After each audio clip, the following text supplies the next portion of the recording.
रोजे कही के ना आवत रहलू।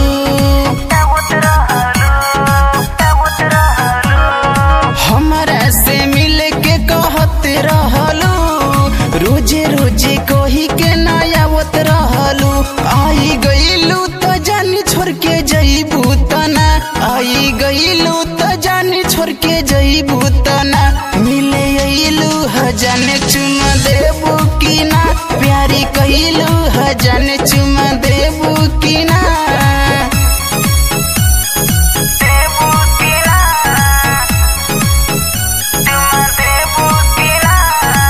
Music by Shyam Dubey.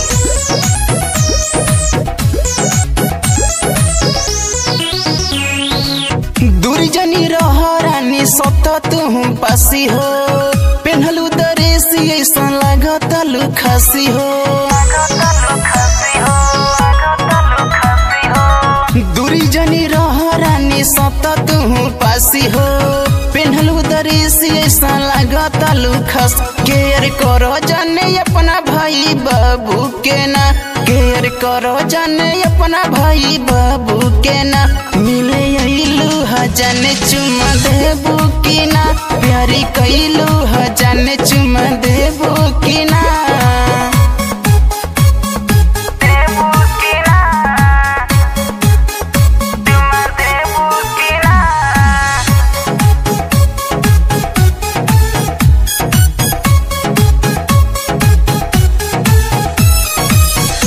Music by Shyam Dubey.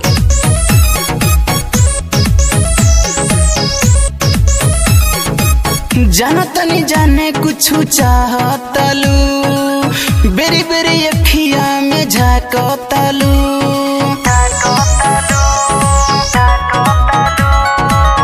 जाना तनी जाने कुछु चाहतलू, बेरी बेरी अखिया में झाकतलू।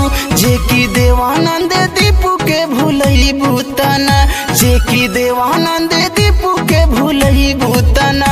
मिले अइलू हजान चुमा देबू की ना, प्यारी कइलू हजान चुमा देबू की ना।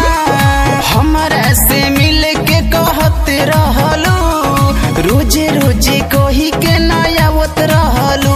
आई गईलू तो जानी छोड़ के जईबू तना, आई गईलू तो जानी छोड़ के जईबू तना।